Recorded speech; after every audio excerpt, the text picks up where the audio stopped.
ETV YouTube channels లో మీ వ్యాపార ప్రకటనల కోసం ఈ నంబర్కి కాల్ చేయండి. మన కోసం మనతో కొట్లాడే నిజమైన ప్రేమ చూపించే ఒకే ఒక వ్యక్తి అమ్మ. వెళ్ళి పుస్తకం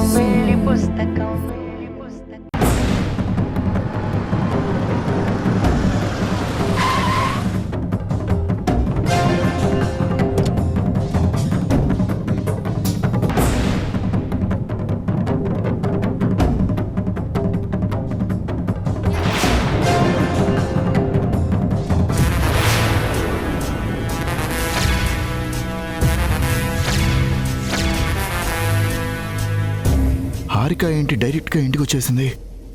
ఆఫీస్కి వెళ్ళి రమ్మని రిక్వెస్ట్ చేస్తే గెట్ లాస్ట్ అని మాట్లాడి ఇలా డైరెక్ట్గా అటాక్ ఇచ్చిందేంటి?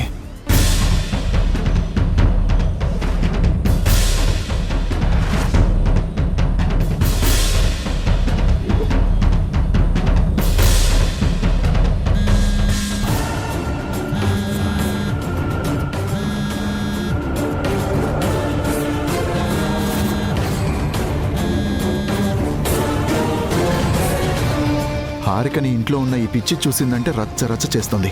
ఎట్టి పరిస్థితుల్లోనూ హారికని అభి చూడకుండా మాట్లాడి పంపించేయాలి.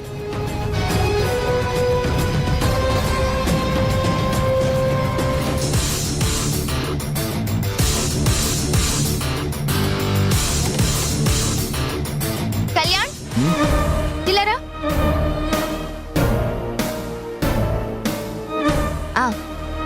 ఈ డిజైన్స్ లో ఏది బాగుంది?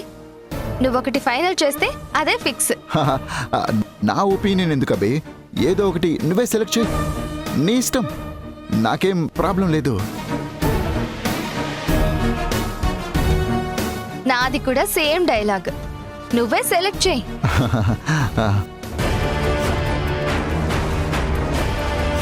నీ సెలెక్షన్ మీద నేను ఫుల్ కాన్ఫిడెంట్ గా ఉన్నాను. చెప్పు కళ్యాణ్.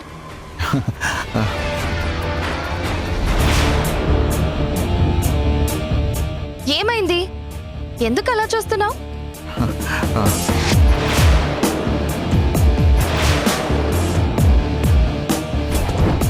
కళ్యాణ్, నేను నీతో మాట్లాడుతూ ఉంటే నువ్వు అటు చూస్తున్నావేంటి?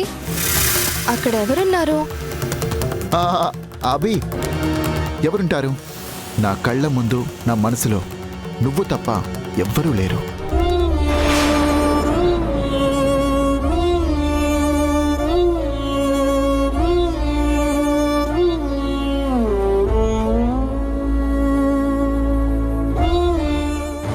అభి, నా ఫైల్స్ అన్ని రూమ్లో మర్చిపోయాను, కొంచెం నీట్గా అరేంజ్ చేసి తీసుకొస్తావా ప్లీజ్? ఓకే కళ్యాణ్, తీసుకోండి.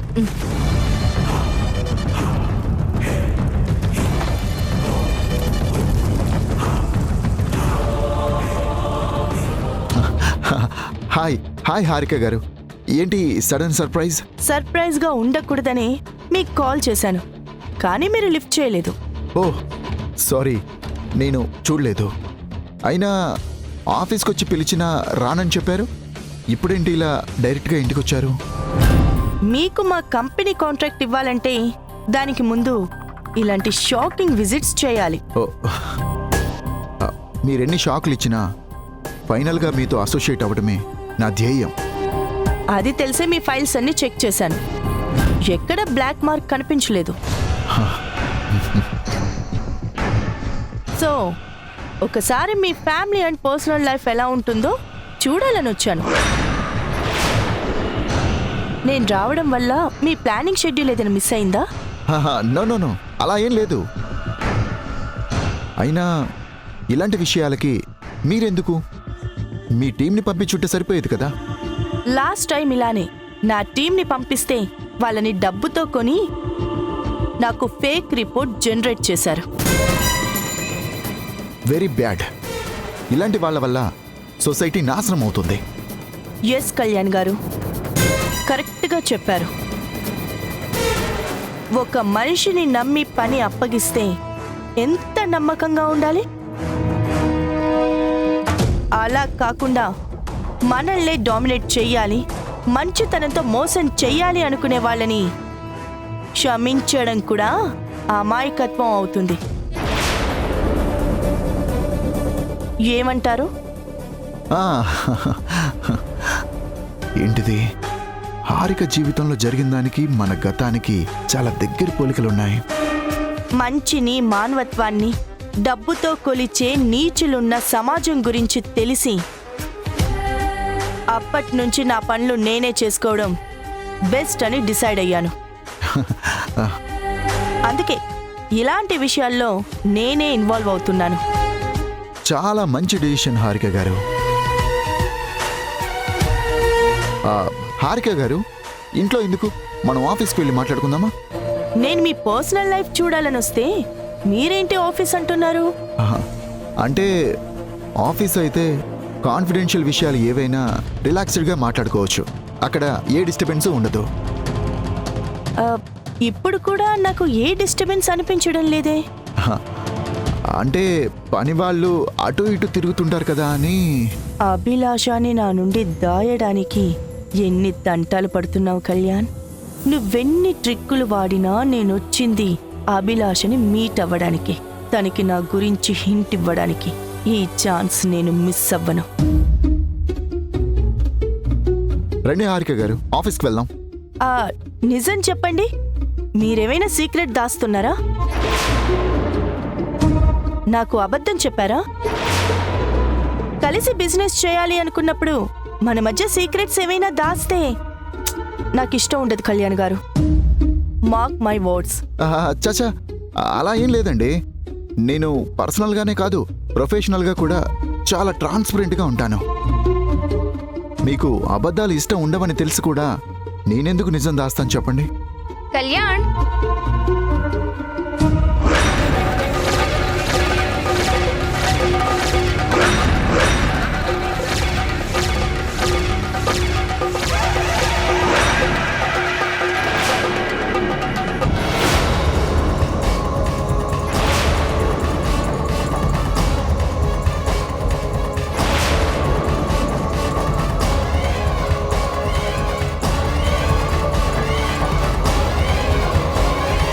మీరు నిహారిక? కళ్యాణ్, అంటే నిహారిక చనిపోలేదా? ఎన్ని రోజులు నాకెందుకు చెప్పలేదు? అభి, కామ్ డౌన్. ఆవిడ నిహారిక కాదు, హారిక గారు. మన నిహారికకి ఈవిడకి ఏ సంబంధము లేదు. చూడ్డానికి ఒకేలా ఉంటారు, అంతే.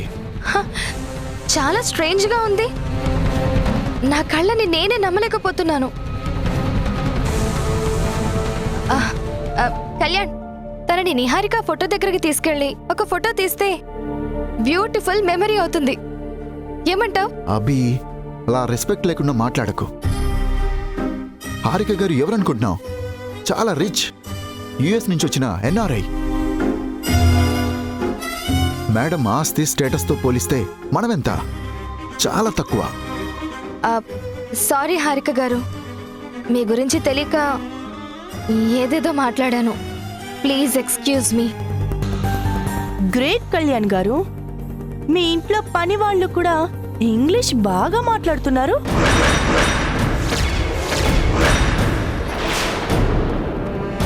మీ విషయాల్లో బాగానే ఇన్వాల్వ్ అవుతున్నారు. పని వాళ్ళ? ఎవరి గురించి మాట్లాడుతున్నారు?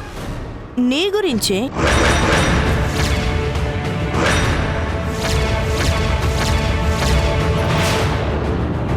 ఇక్కడ ఉన్నది, మాతో మాట్లాడుతున్నది నువ్వే కదా. హలో, నేనెవరో తెలుసా నీకు? నేను ఈ ఇంటి పని మనిషిని కాదు, కళ్యాణ్కి. అభి అభి, ఆ డీటెయిల్స్ అన్నీ ఇప్పుడు ఎందుకు? నువ్వు కాసేపు సైలెంట్గా ఉండు. హారిక గారు, ఇలాంటి న్యూసెన్స్ ఉంటుందనే మనం ఆఫీస్కి వెళ్దామని చెప్పాను. ఇల్లంతా చూశారు కదా, నా గురించి ఎంతో కొంత తెలిసే ఉంటుంది కదా. మిగిలిన డీటెయిల్స్ అన్నీ మీకు ఆఫీస్లో చెప్తాను, పదండి. కళ్యాణ్, నాకు వేరే వర్క్ ఉంది. మనం నెక్స్ట్ టైం ఎప్పుడైనా మీట్ అవుదాం. ఓకే హారిక గారు, మీ ఇష్టం.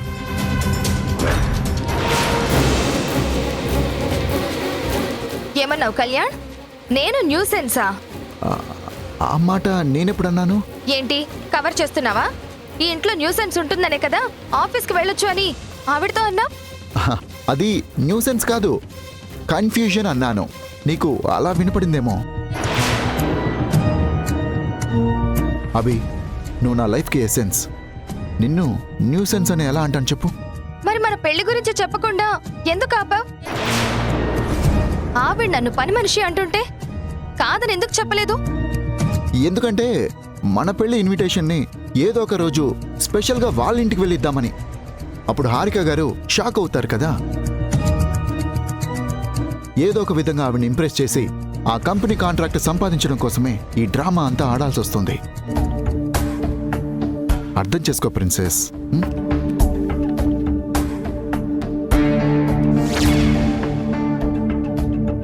నీ డ్రామా కాంట్రాక్ట్ కోసం కాదని నాకు తెలుసు కళ్యాణ్. హారిక డబ్బు స్టేటస్ చూసి నీకు ఆశ పుట్టిందనుకుంటా. అందుకే ఈ అభిలాష ముందు తొడబడుతూ మాట్లాడవనిపిస్తోంది. నన్ను పెళ్లి చేసుకోకుండా నువ్వు ఏ పిచ్చి వేషాలు వేసినా నిన్ను క్షమించేదే లేదు.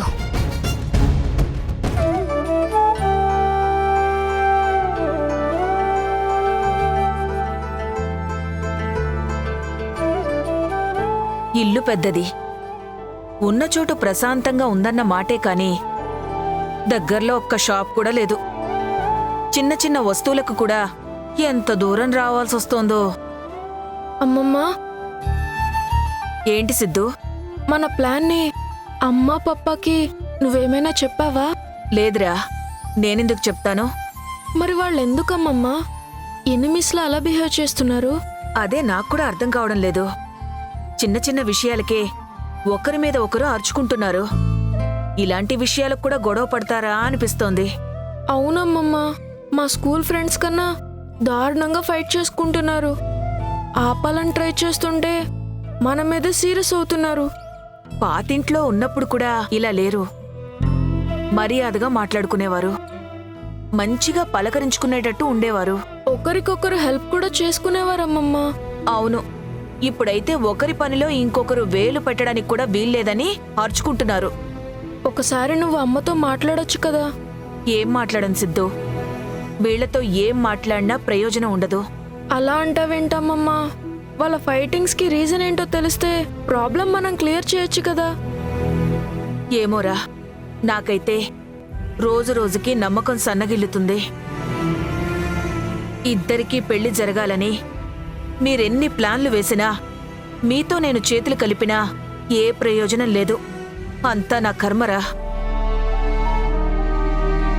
ఆ దేవుడే దిగొచ్చి పూనుకుంటే తప్ప ఈ జంట ఒక్కటి కాదు.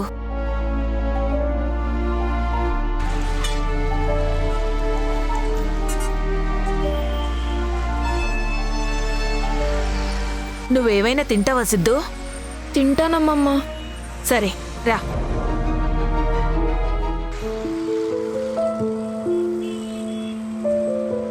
ఏం కావాలమ్మా? సిద్ధు, ఏం తింటావు నాన్నా? అమ్మమ్మ, నాకు ఆ బిస్కెట్లు కావాలి. బాబు, ఆ బిస్కెట్స్ ఇవ్వు.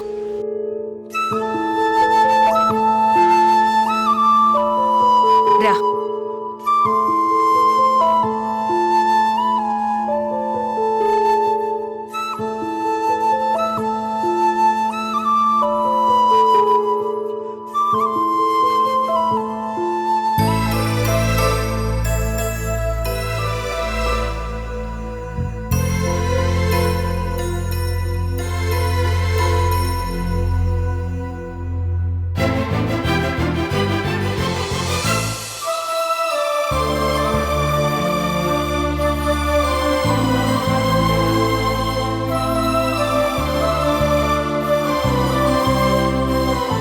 అమ్మ పప్ప పెళ్ళైతే నేను కూడా ఇలాగే వాళ్ళతో వస్తాను, హ్యాపీగా ఉంటాను.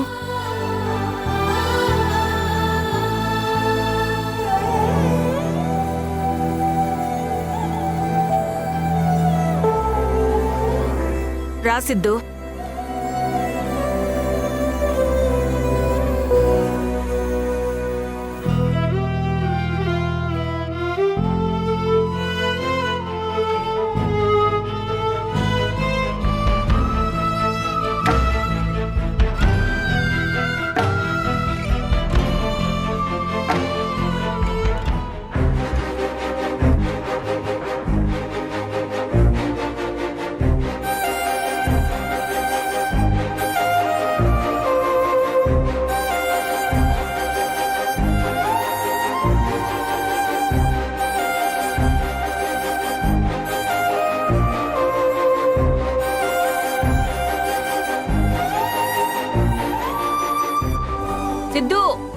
తొందరగా రా.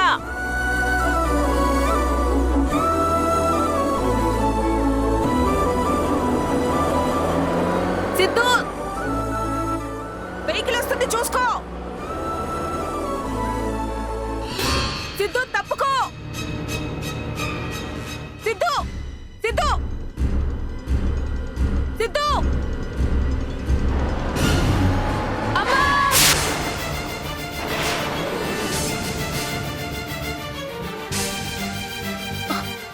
సిద్ధు, సిద్ధు, ఏం కాలేదు కదా? నీకేం కాలేదు కదా నాన్న? లేదమ్మమ్మ, నాకే కాలేదు. ఏమ్మా, పిల్లలతో రోడ్డు మీదకి రావడం కాదు, రోడ్డు దాటించడం కూడా నేర్పించు. బ్రేక్ వేయడం ఒక్క క్షణం ఆలస్యమైతే ఏమైందో తెలుసా? ఇప్పుడేం కాలేదు కదయ్యా, ఎందుకు అరుస్తున్నావు? అయినా ఇదేమైనా హైవే అనుకుంటున్నావా? నిద్ర మత్తులో నడుపుతున్నావా? ఆ స్పీడ్ ఏంటి? నేనేం స్పీడ్గా రాలేదమ్మా. ఎక్కువ మాట్లాడుకో, వెళ్ళు. రా నాన్న, రా.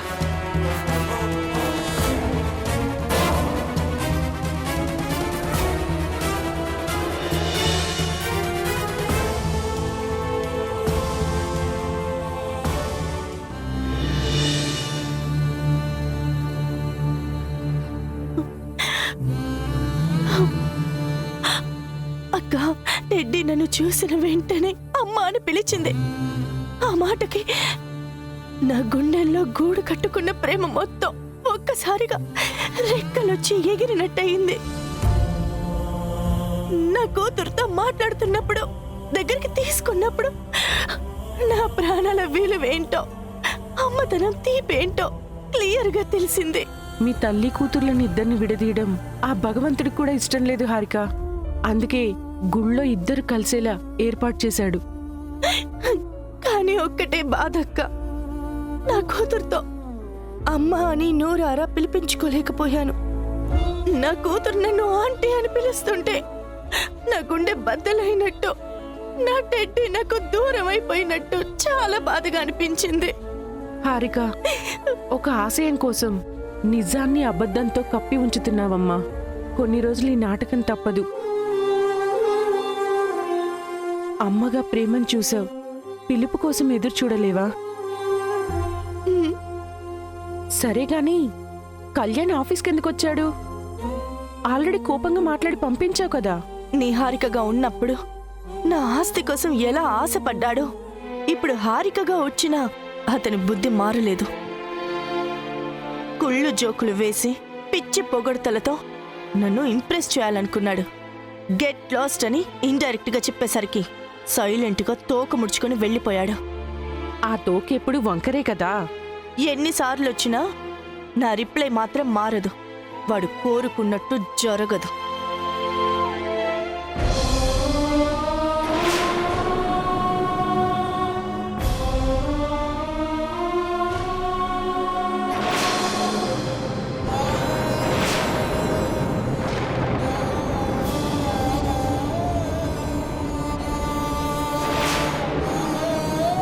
హారిక, నువ్వు టెడ్డీకి కన్నతల్లివని తనకేమైనా అనుమానం వచ్చిందా? లేదక్క, రాకుండా కష్టపడి కవర్ చేశాను. ఎంత కవర్ చేసినా వాళ్ళ ఇంట్లో నిజం తెలిసిందనుకుంటా. అదిగో మీ డాడీ వస్తున్నారు. డాడీయా?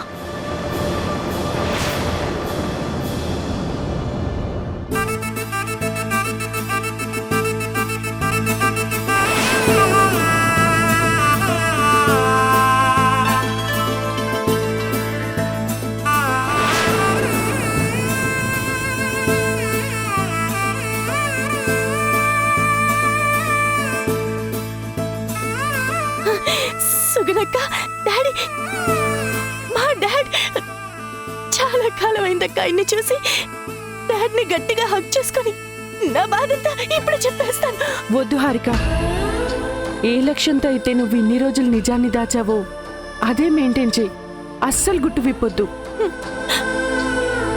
మీ డాడీ అనుమానంతో వచ్చారో నమ్మకంతో వచ్చారో తెలీదు. నువ్వు ప్రస్తుతం నిహారిక కాదన్న విషయం మర్చిపోవద్దు. ఎమోషనల్ అవ్వకుండా సైలెంట్గా కూర్చో.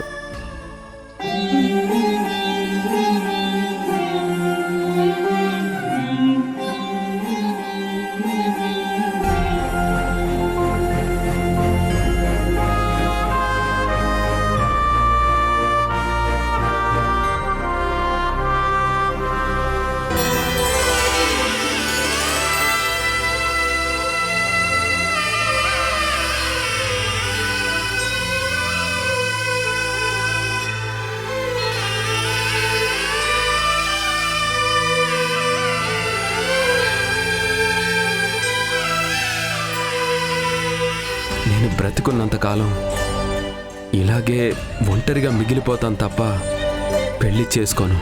కోపంతోనో ఆవేశంలోనో ఈ మాటలు నాకు చెప్పగలవు నందు. మరి సిద్ధుకి ఏం చెప్పగలవు? మీరు అకౌంటెంట్గా కెరీర్ స్టార్ట్ చేశారు అనుంది. అలాంటిది CEO స్థాయికి ఎలా ఎదిగారు? కళ్యాణ్ కన్స్ట్రక్షన్స్ ఎవరు స్టార్ట్ చేశారు? మీరెవరినైనా మోసం చేశారా? ఈటీవీ విన్ యాప్ రోజుకి కేవలం రూపాయి మాత్రమే. ఇప్పుడే ఈటీవీ విన్ యాప్ డౌన్లోడ్ చేసి సబ్స్క్రైబ్ చేయండి.